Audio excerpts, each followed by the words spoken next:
Zero and liftoff, the final liftoff of Atlantis.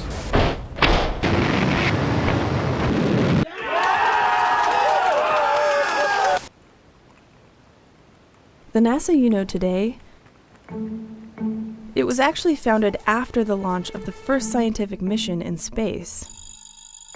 After the Soviet Union successfully launched the first satellite ever to orbit the Earth, the United States was under enormous pressure to pick up the pace of its own satellite program. Built by a team of more than 100 engineers, electronics experts, and machinists working around the clock, Explorer 1 became the first American satellite to orbit the Earth just 4 months later.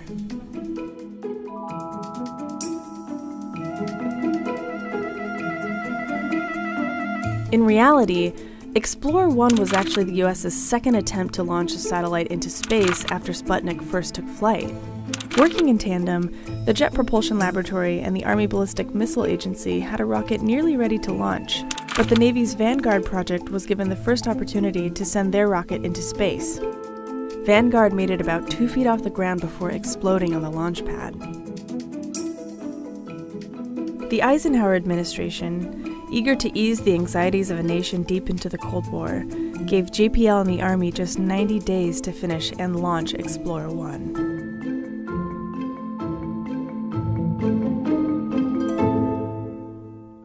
Think for a minute what a different world it would be if Explorer 1 never happened. Say Vanguard successfully launched in December. The Explorer 1 may have been turned off. There may have been less pressure to create a separate space agency, so we might not have NASA.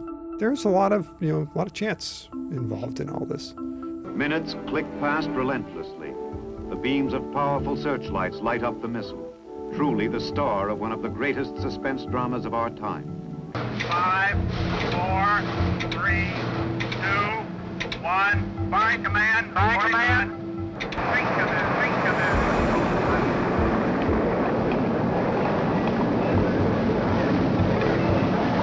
After Explorer 1 launched on January 31st, 1958, the space race officially began.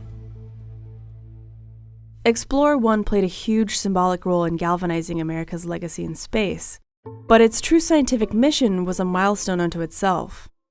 The instruments on board made the first major scientific find of the space age, a belt of radiation around the planet linked to the very survival of life on Earth. With Explorer 1, science moved into space, and we can finally address questions scientifically we've asked for millennia. The launch of Explorer 1 60 years ago opened the floodgates for future scientific missions, positioning the U.S. to be a leader in space exploration. There are 18 missions observing Earth right now, while another 36 are currently exploring our solar system and beyond. To date, the United States has successfully sent a crewed mission to the Moon, dispatched spacecraft to each planetary body in our solar system, and reached interstellar space.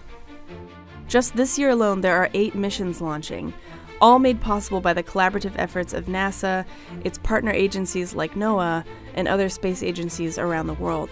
Even though this started like a national activity, we've brought the world along, and it's an international activity in which humanity together transcends the boundaries and really opens up views of the world in a way we could have never imagined.